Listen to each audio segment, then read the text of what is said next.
next episode. Hold up, hope you're ready for the next episode. Hey.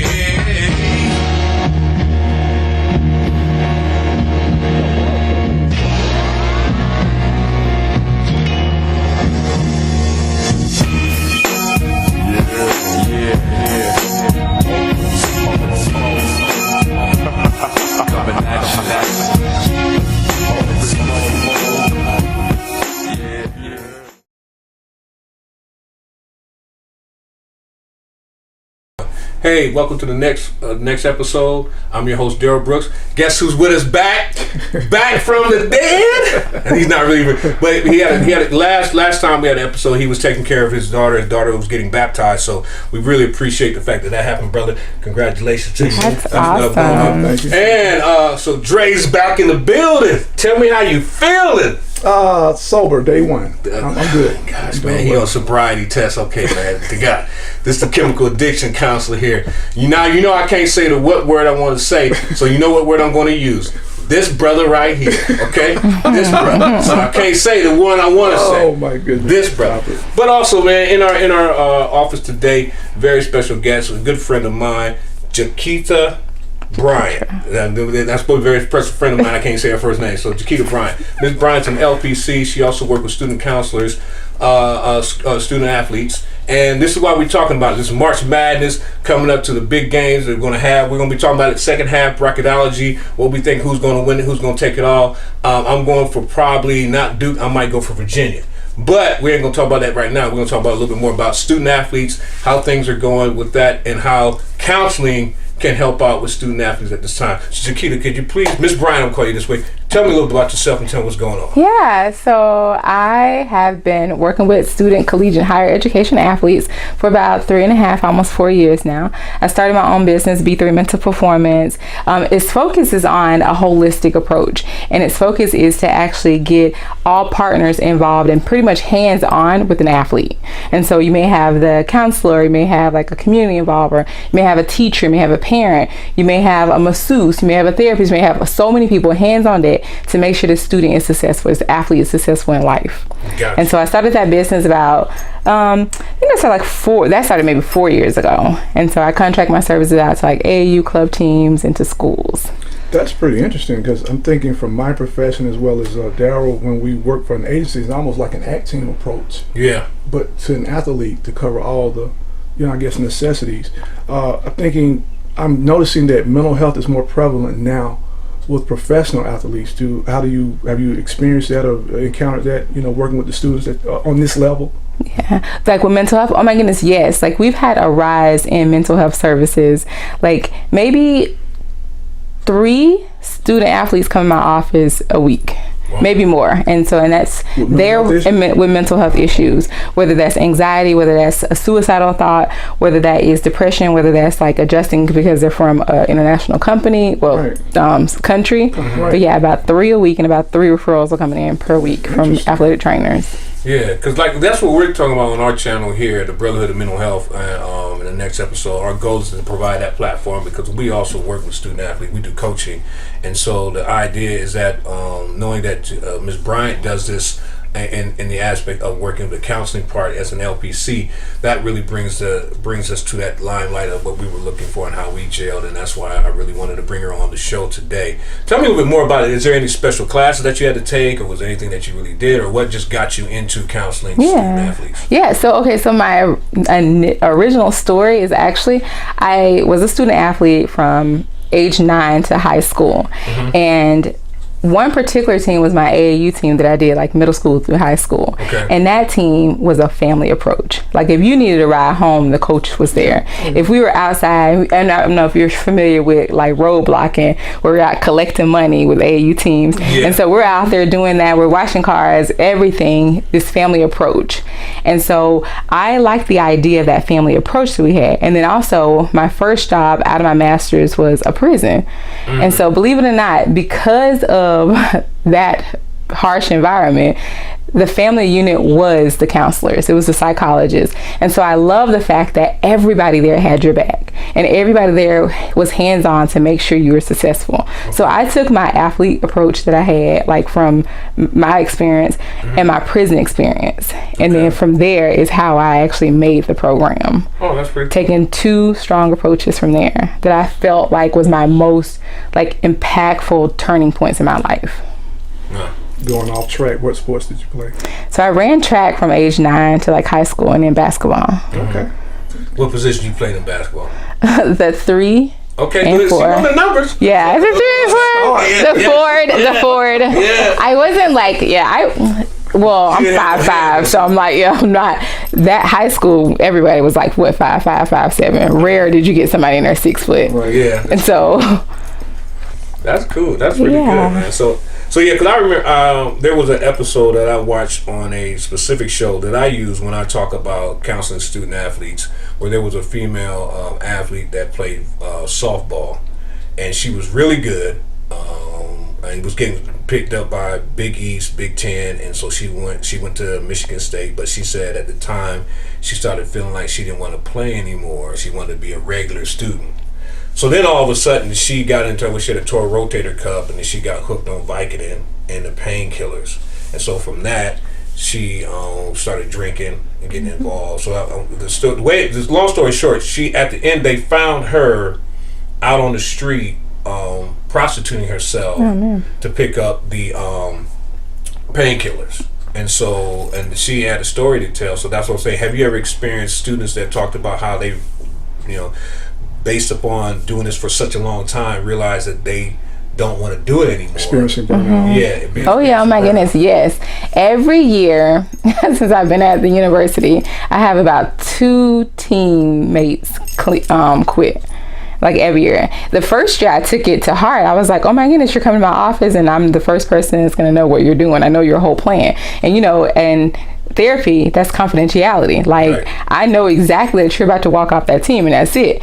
But then here's this coach in my ear being like, hey, can you save them? Can you help? What's going on? What are they talking about? Well, I know they're planning to leave. Right. And so it was a very tough spot the first year. Now I'm used to it because I've looked at a couple of other dynamics with it, from coaching to environment to adjustment to if it's a good fit to be here at the school. Mm-hmm. But yeah, like a lot of them have been playing since maybe age 9 in their sport. Mm-hmm. And so by the time they get to college, trying to balance going to class, they're forced to be these people's roommates, to like, hey, you need to hang with them, eat with them, sit with them, wear what they wear, everything. Like their whole life is not just being that athlete. Like there's more to them. So you have a lot of them finding their identities right there, and they leave. It's interesting. On another side of the game, being a black female profession in this particular field, have you ran into any discrimination? Oh yeah. Not being black, not from opposite ethnicities, but just the female part of it, being a woman. Well, I ran into the women part with like football and basketball primarily with the men.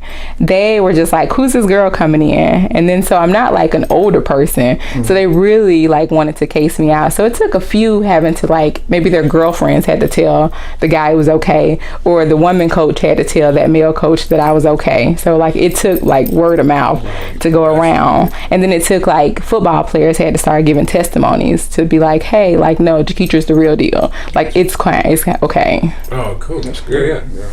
So what are some of the things that you would think that needs to be done preventative before they get to that level? To the burnout level? Before they get to the college level. Well, I think one thing is like recognizing that this person is like a person. And I think like because there's a heavy focus on like, hey, here's our season. We want to win our season. Of course, no one is like picking people to lose the season. So I think recognizing this is a whole person. Like, yes, they're coming in for your sport, and yes, you want to win your season, but like, that's not fair to just kind of only see them as this one side, because that's their whole life, is being like, okay, you got to go play, you got to go practice, it's all you got. As a commodity. Right. And so that's not fair. And so those students have the same particular struggles and issues and day-to-day things as a person who is non-athlete has. Probably 10 times more, because now they have somebody dictating every move of their lives, and then to say if it's right or wrong. In your opinion, should student athletes be paid? I think it should be paid. Yeah. Like Yeah. stipends. Yeah. Yeah, so one of my heartbreaking stories, it should be fine to mention now. She's graduated. I won't mention her name. Okay. But volleyball player at the university. One of my second year there.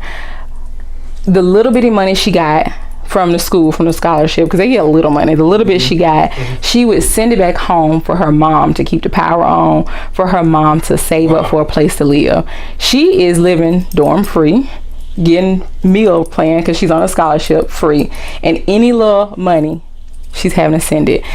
I mean, I remember one time I was like, do you want to take up some donations? I don't know what I can do clinically, but let me figure out something with you, because she would literally come in there anxious and her performance was off plan, and they were just like, well, Jaketra, fix her. What's going on with her? Well, what was going on with her is she living all nice, but her mama power bill just got cut off. Her brother has a baby on the way, and they're about to bring a baby into that. Her mom moving from home to home, and it was really stressful on her. Right. Yeah. And that little bitty money was going there. Okay. Yeah, I kind of agree with that. You know, that the athletes should be paid if they're taken care of. But I'm also thinking too, they need to have money management programs or something like that to keep it together. Because I know when we was playing collegiately, if I got some money, I was out. Oh, student loan knew me. Yeah. I'm serious. I got that check and I was at the mall.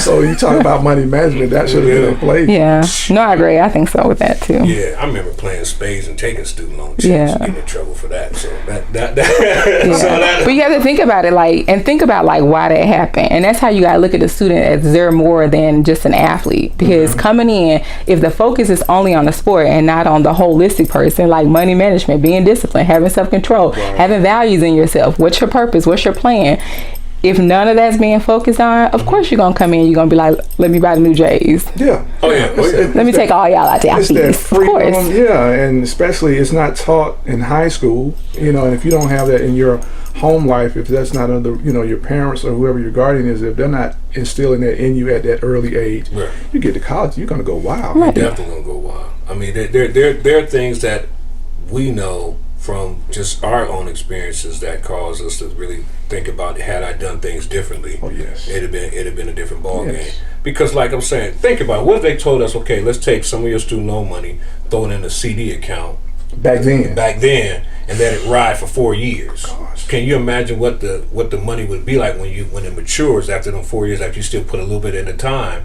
You got money to take care of stuff when you come out to start your first apartment, set it up, whatever you got to do for your job and all that stuff, where you not and pay some of that back, or even have something ready, have a nice little stash ready, so when you pay it back, you don't have to pay too much out of your own check to pay back the student loan. So those are things that I was looking at.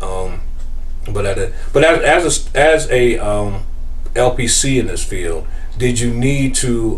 What are some of, like you said, what are the other pitfalls? What are the assessments that you use to analyze a person, especially a student athlete? Looking at depression, the BEC.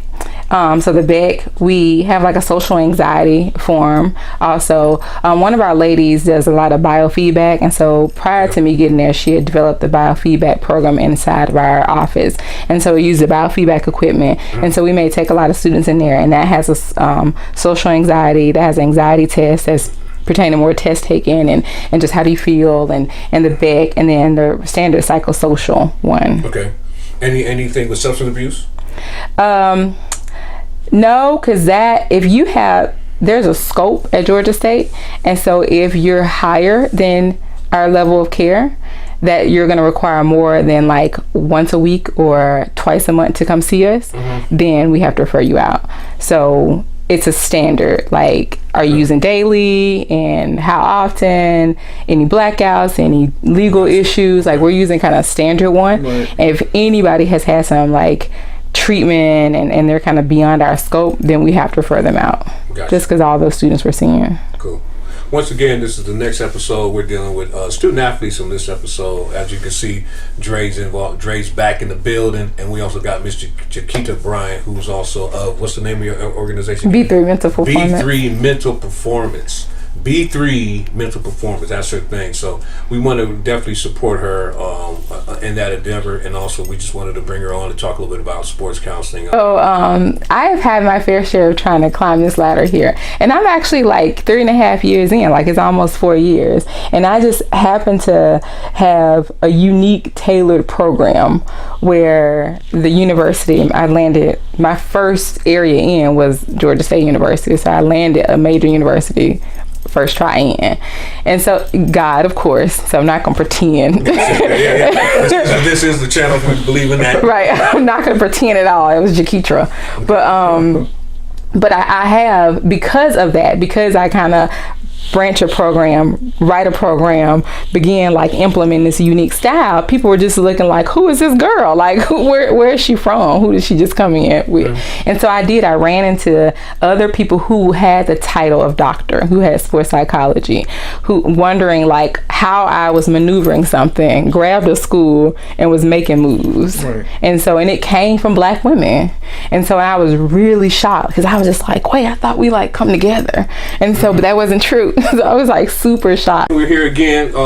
Next episode, Dre, myself, Miss Bryant. I'm not gonna say her first name because I kept saying it wrong, kept messing it up. Because this brother right here told me I was messing it up. So I'm not even gonna bring it. I'm just gonna call her Miss Bryant. I think that was good. Right. You say it then. What is it? Jaketra Bryant. Jaketra Bryant. So it's Jaketra. I said Jaketra. So I'm just thinking, but I messed up. But Jaketra Bryant. So that's my. I apologize, Miss Bryant. That's okay. I'm gonna make sure we're gonna take care of it. But so far we talked a little bit about sports counseling. She is a licensed professional counselor who works in the sports related field with collegiate athletes, and also she has her own program. It's a B3 mental performance. But all right, I ain't had nothing today, Sunday, so we ain't drinking anything. But it is Selection Sunday. So next half we're gonna be talking a little bit about more Selection Sunday. Jaketra will be with us on that second half. But at this part, we're gonna talk a little bit more about her life, and then we're gonna talk a little about relationships, because she not only does that, but she also does relationships. That's what she's getting to. So tell us a little about your aspirations of what you want to do with these this book, this degree, and stuff that you're trying to do. Yeah. So my book, as soon as the editor finishes it, she's had it for about 3 months, so I gave her 2 weeks. What's the name of the book? It's called Being You Is Enough, the letter U, and it's a guide to walking into your purpose and having an intentional walk with it. And so it's a spirituality book. And so the book is centered around pretty much looking at all the goo that gets in your way, the environment, the social media, all those effects that prohibits you from actually getting to know your identity. And so it's a walk through the factors that will help you get there. Okay, so have you had some of these problems that Being You book is writing about, man? Yeah, oh my goodness, yeah. So everything is my life. So I've learned that pain has purpose.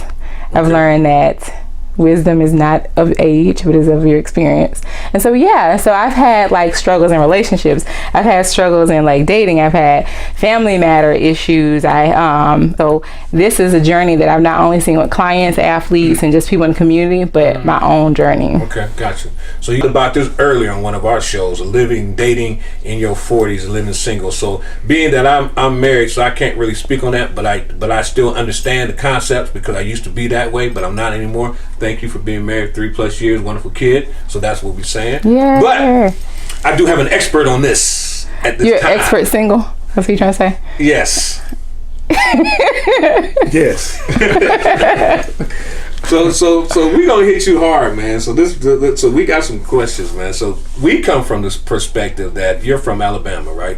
So when you came to Georgia, okay, was it hard for you to find a guy because of competition, or was it just you felt the guys didn't meet up to your standards, or what? Well, when I came in like 12 years ago.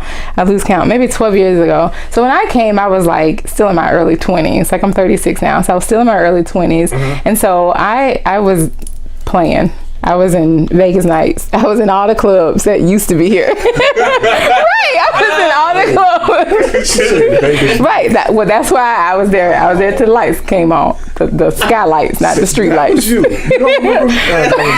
Finger popping. Right.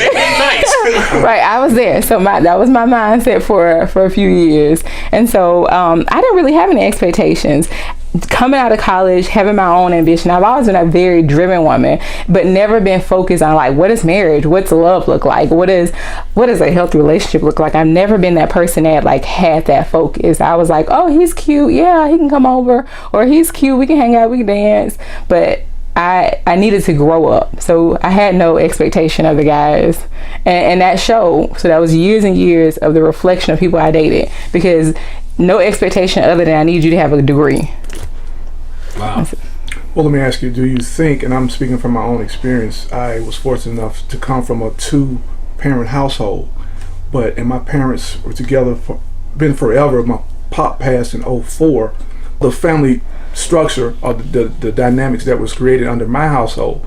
So I'm posing the question to you, did you come from that 2-parent household, or did you see that love or anything like that? So how did you like kind of go off course? No, I came from a 2-parent household. My dad died a year right before yours. Okay. So he died in 2003.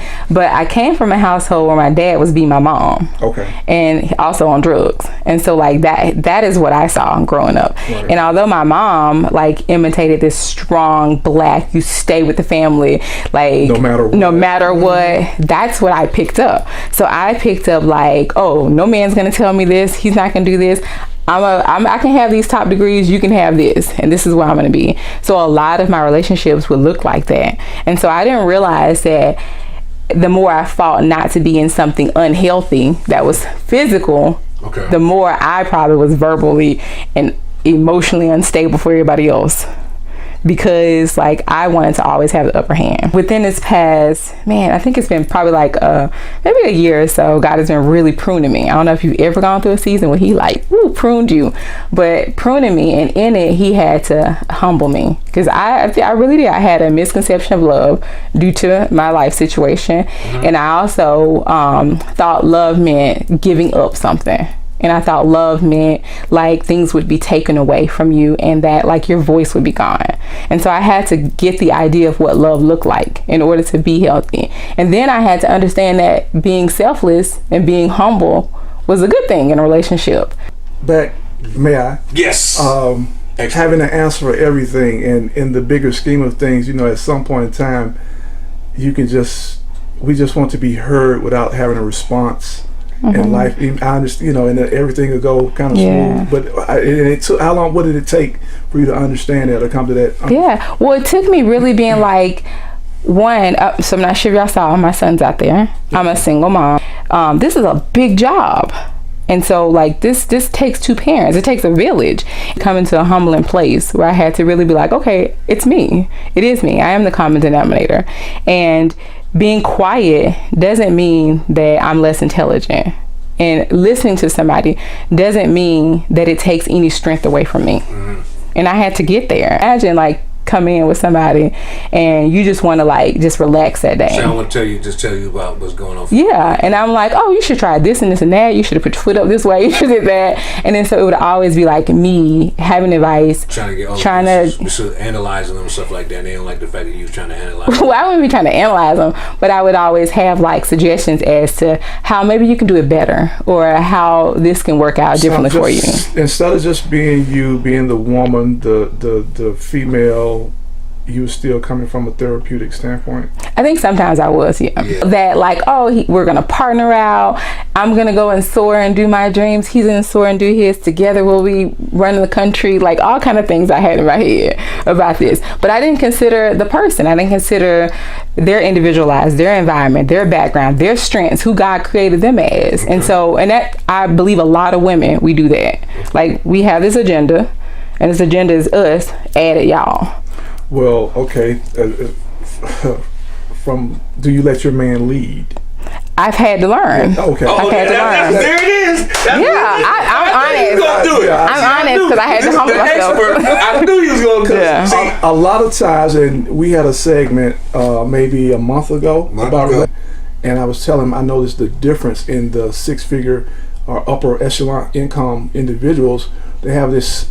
It's a power struggle. And even if we come from scripture, I tell them I could be the manager at McDonald's and you could be having running your own business. When I get to that house, I'm still head of household. And it's not from a sadistic Ike Turner approach, you know, getting in and all this stuff. Because at the end of the day, we're a partner, we're a team. But I've had, in my experiences, women who've been independent and self-providers and whatever for so long that when a genuine brother who quote unquote real man, because I was raised by a man, knows how to come in and treat a lady, I found barriers. They put walls up, you know.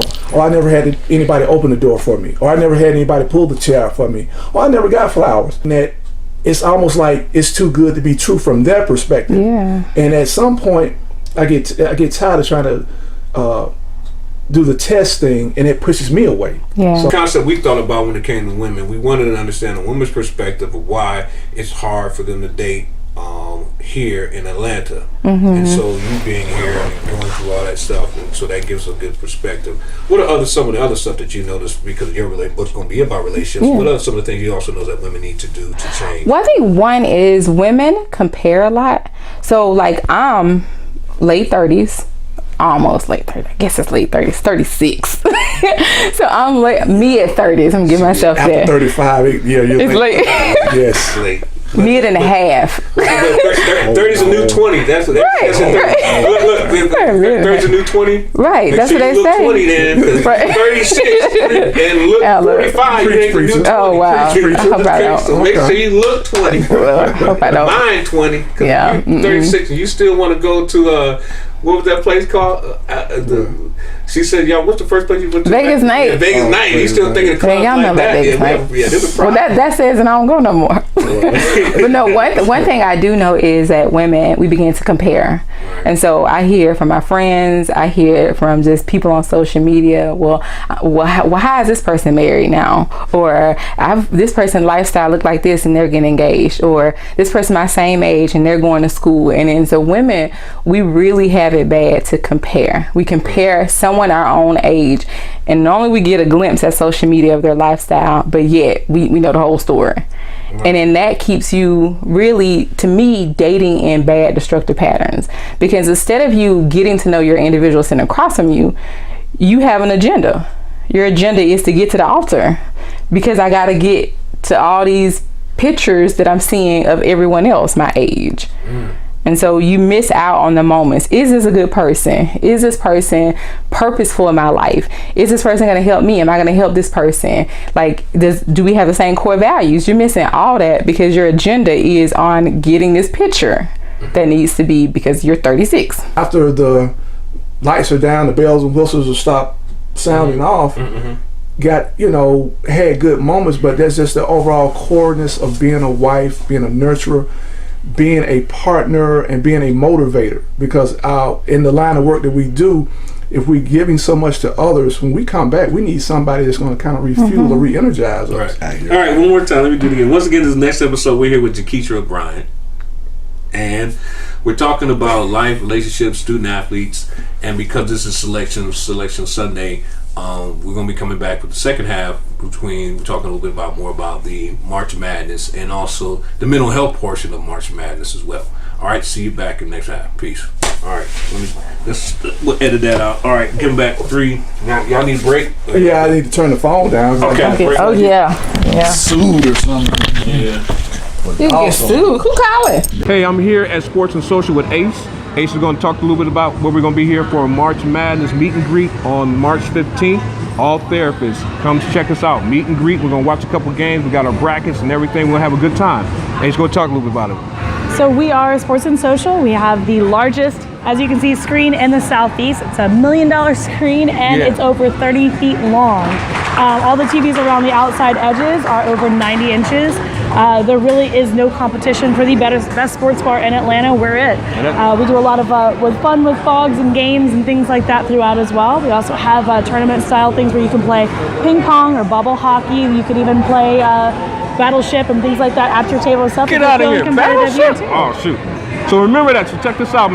Ace done a wonderful job. She's helping us out. So thank you for letting us come here for our event. Remember, March Madness Meet and Greet, May 15th, 12 to 2. Bring $20 because you're going to need to have that to get in. All right. See you. Peace. Hey, welcome back, man. Glad you saw the commercial. Check it out. Coming up March 15th, 12 p.m. to 2 p.m., we're having our first March Madness Mental Health Meet and Greet over at the Sports and Social over here at the Battery. So Sports and Social, check it out. We do have it on our website, www.c2g2group.com. It is that we're going to have a meet and greet from 12 to 2. Get your brackets together. We'll probably have our brackets and our picks on our website, so you take a look at it between me and Dre. So we're going to talk a little bit more about those things, brackets and picks, and also talk to Jaketra. Did I say it? Did I say it? Jaketra. Jaketra. I said it. I finally said it. Well, it's going to be hard, man. I ain't going to lie. It's just going to be hard. It's gonna be hard, but here's the thing, y'all just bless my heart, man. Just pray for me, because it's gonna work out when I can. Put hands put hands that way. Yeah, put hands that way. I receive. Yeah. Okay, Miss Bryant's gonna give a perspective, because we think about it, when March Madness comes, it's usually the time for a career move. We got some seniors are playing. This might be their last year, and they might not make it to the league, or might not get an invite to come to the combine, NBA combine, or anything like that. They might try to go overseas, so they probably would be looking for a counselor to help them out, see what kind of decision to make for a career move. Also be a possibility when they deal with the depression of a loss, going so far to the Sweet 16 and they get blown out. So there's some things about pertaining to that. But me and Dre's gonna talk a bit. Dre, what you got your prediction on? What's your selection look like so far? So far, actually nothing, because what I do, I wait to the Elite Eight. I can't just give you just a call right now, or a team, a favorite. Although I'm kind of favoring North Carolina right now, but I have to look at it. I need to really study, because there are those sleeper teams that we know all come in every year that give an upset to one of the major powerhouses. So it might take me a couple of days to study some teams, some players, and I've seen some teams play over this past weekend that were pretty interesting, but I need probably a couple more days even before I get my bracket started. Yeah, and that's the one thing. We'll put our brackets online, and you'll get to look at our brackets and see what we got. So far, like I said, it's the same thing with, like Dre said, I looked at some of the teams over the weekend. One of the teams I thought about as a sleeper team to me is going to be Alabama. Yeah, that's the one with Coach Avery Johnson. Yeah, they came with it. They upsetted Auburn. They like it was nothing. Yeah. Put them to sleep. Mm-hmm. And Auburn was ranked 1 in that conference. So those are the things that we looking at. Ms. Bryant looking at us like what they talking about, but she played basketball. Yeah. She just knows something. And I went to Alabama. Okay. I am an alum. Some of the things that you would talk to a athlete who went through tournament play and dealt with someone an upset or a loss, and that, how would you work with them? Yeah, so if they're a senior, or are they just... Let's do senior. Let's say the senior. So with the senior, I first gotta look at where their mindset is. They're probably thinking like, oh man, that was my last moment to be noticed, or that was my last moment for pro to pick me up or something. And so if they haven't had scouts, or that wasn't their focus, then we can shift to more career objectives, but definitely validating and talking to them, because I think sometimes we like, oh, get over, you got another season, or that was just one loss or something. But no, to that person, that may be that moment they were looking forward to, their first time playing in a tournament. And so I try to really understand that here's this individual who maybe had entered college just for this moment here. Gotcha. That didn't go their way, and try to really understand that this is a moment that's maybe this defining moment for them. Like, who am I next after this?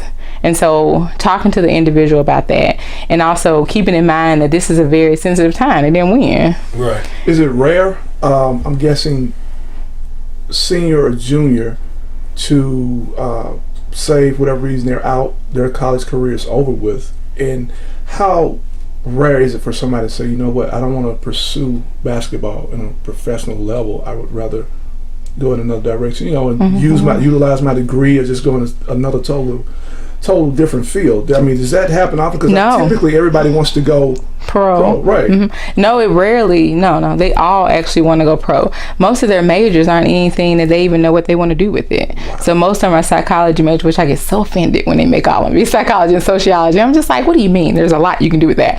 And so, but that's what the athletic department does. I don't agree. They make a lot of them be sociology and psychology major and marketing majors that they have no idea what they even want to do with it. So their vision is only to go pro and to play at a higher level. So they literally are lost. They're just like, I just lost. Because I think it's really unfair, because that goes back to like them being paid. And you're already dictating what they should major in, what they should do, what's next, what's going on, but then not have any type of level of like consideration for the other factors. And then so when they come out, they can't use that degree, or they don't want to use that degree, or they don't know what to use it. Have you ever experienced any of those type of athletes that just want to go in there and just pursue strictly sports? That's it.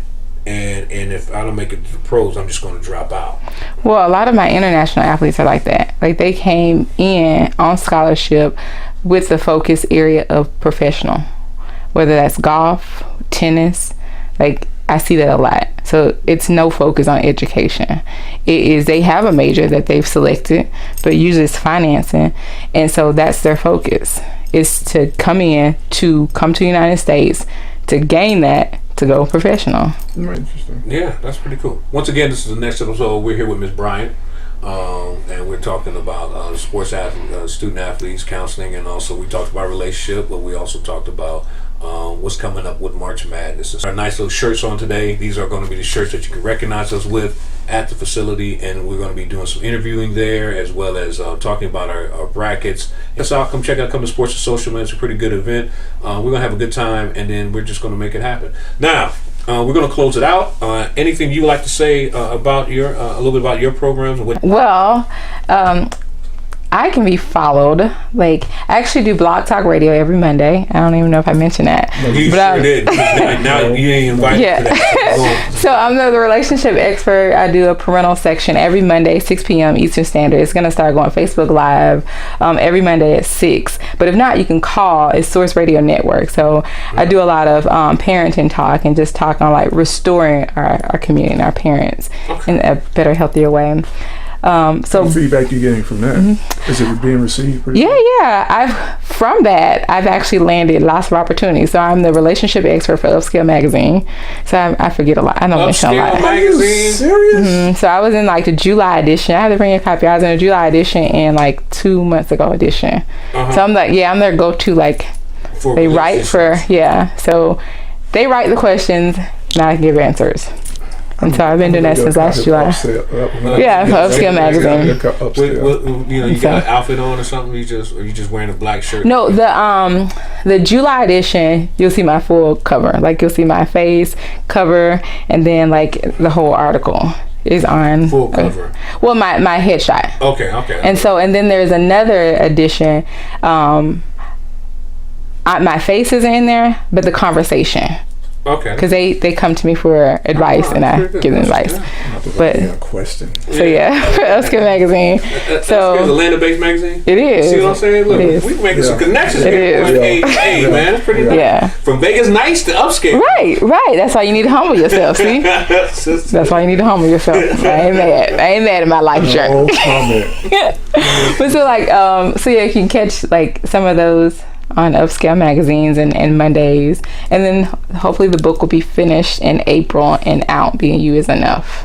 Okay, Lee, that's good. How many pages is it? Goal is 101. So after I get it back, then I will finish my editing. Okay, man, that's pretty good. Pretty easy to read.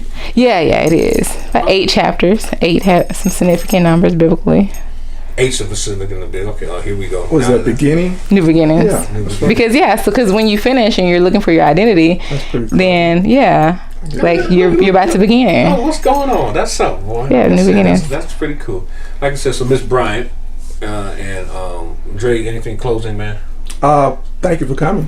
Like I said, man, this is the next episode, man. We are glad to have Miss Bryant on. She is one of the first ones. She'll probably be coming back as a return guest or something like that. Hopefully, if you would like for her to be returned, please comment on the section say you would like to have her on as a return guest. Now, this is the Upscale Magazine lady, former Vegas Night go-go dancer. I was not a go-go dancer, disclaimer. Once again, man, next episode, man, thanks for coming out. Thanks for coming to our YouTube channel, man. What's the name? Remember, catch us on the what? Next episode. What do you say? All right, man. Peace out. See y'all.